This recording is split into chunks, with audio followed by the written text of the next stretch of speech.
మన పొరుగునే ఉన్న మయన్మార్లో ఫిబ్రవరి 1వ తారీఖున మిలిటరీ కూప్ జరిగింది. దీనివల్ల అక్కడ రాజకీయ అనిశ్చితి పరిస్థితి నెలకొంది. అసలు మయన్మార్లో ప్రజాస్వామ్యం ఉందా అనే ప్రశ్న చాలా మందిని తొలుస్తూ ఉంటుంది. 2015 నుంచి 2021 వరకు, అంటే 2021 ఫిబ్రవరి వరకు మయన్మార్లో ఉన్న ప్రజాస్వామ్యం పాక్షిక ప్రజాస్వామ్యం, పార్షియల్ డెమోక్రసీ మాత్రమే. యాక్చువల్గా మయన్మార్లో మిలిటరీ పెత్తనం చాలా ఎక్కువ ఉంటుంది.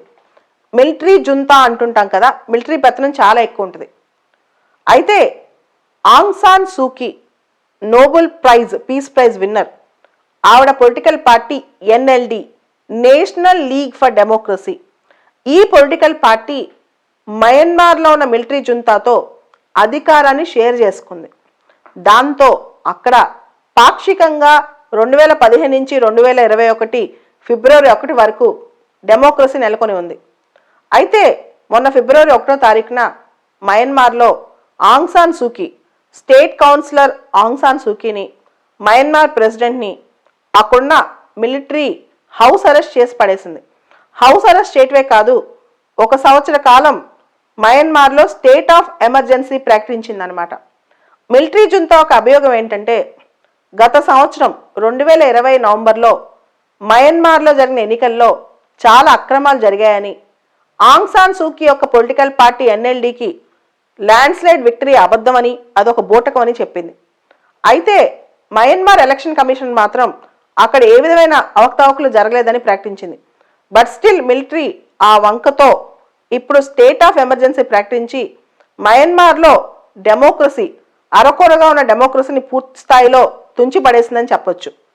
అసలు మయన్మార్లో మిలిటరీకి ఇంత పెత్తనం ఏంటి, మయన్మార్ కథ ఏంటి అని చూస్తే మనందరూ తెలుసు. ముందుగా మయన్మార్ భౌగోళిక స్వరూపాన్ని చూస్తే ఓ పక్క Thailand, Laos, Bangladesh, China, Bharat, ఇవన్నీ bordering countries. Thailand, Laos, Bangladesh, China, Bharat. So ఒక పక్కన భారతదేశంతో మయన్మార్కి సరిహద్దు ఉంది. భారతదేశం ప్రపంచంలోనే అతిపెద్ద ప్రజాస్వామ్యం. కానీ ఈ ప్రజాస్వామ్య దేశం కూడా మయన్మార్ మిలిటరీ వాళ్ళతో సత్సంబంధాలే కలిగి ఉన్నాయని ఇక్కడ పేర్కొనాలి.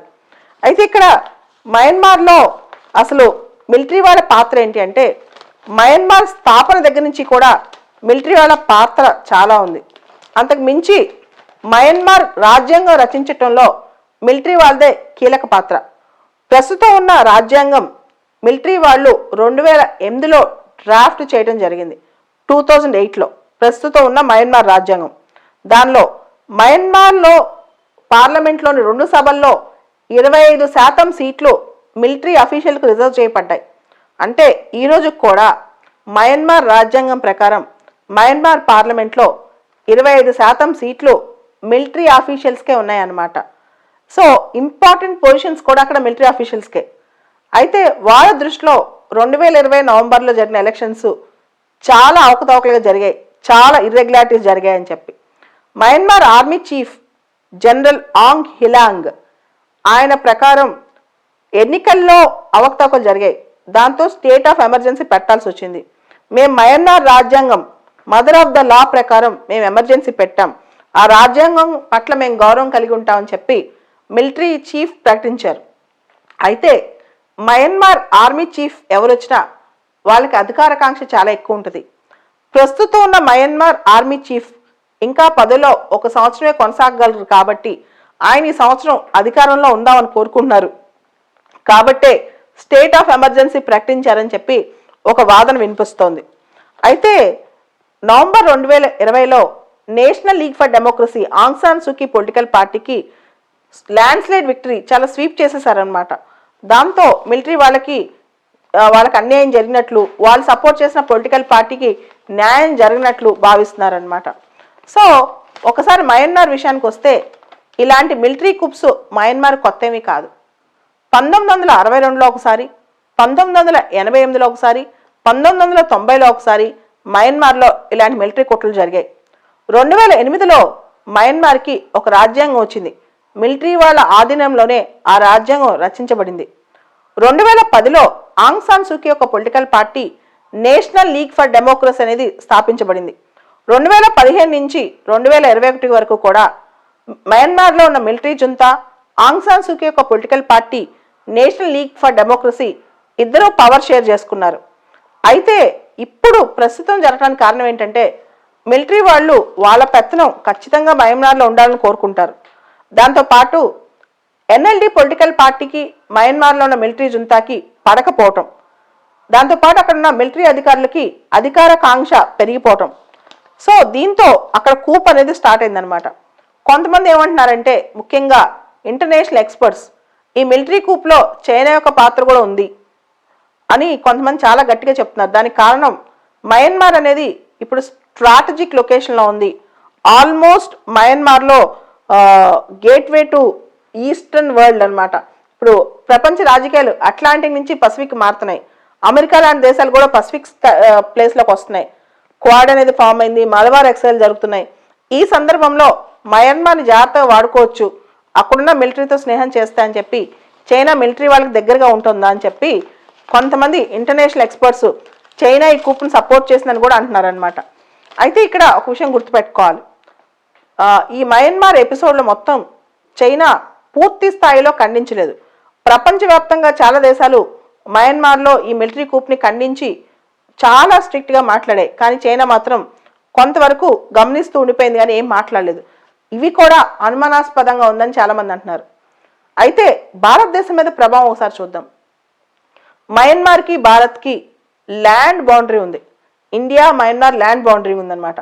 ముఖ్యంగా మన ఈశాన్య రాష్ట్రాలు, నార్త్ ఈస్టర్న్ స్టేట్స్, ఇక్కడ సెక్యూరిటీ, ఇక్కడ ఇన్సర్జెన్సీ, ఇక్కడ భద్రత, ఇవన్నీ కూడా ఈ మయన్మార్ సెక్యూరిటీతో మునిపడి ఉన్నాయి.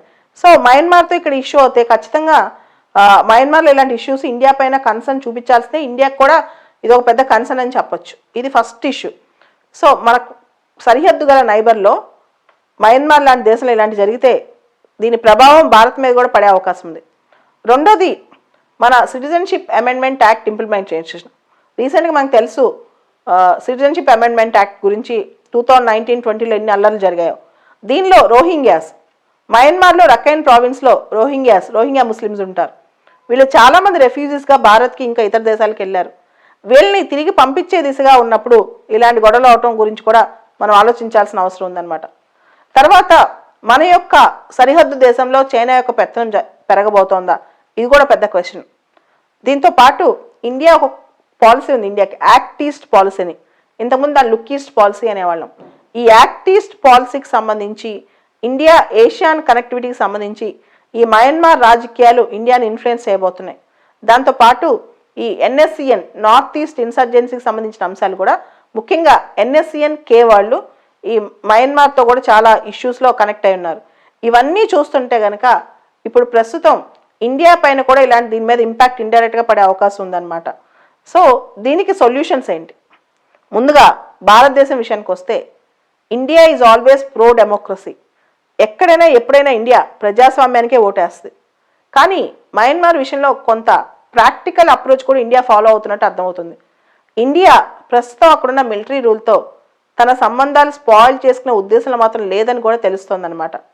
అయితే అంతర్జాతీయంగా మయన్మార్ మిలిటరీ జుంతా మీద ఆంక్షలు విధించవచ్చా, లేదా ప్రాంతీయంగా ఇండియా చైనా లాంటి దేశాలు ఇక్కడ దౌత్యం నడిపి కొంతవరకు మంచి చేయొచ్చా, ఇవన్నీ ఓపెన్ ఎండెడ్ క్వశ్చన్స్ అనమాట.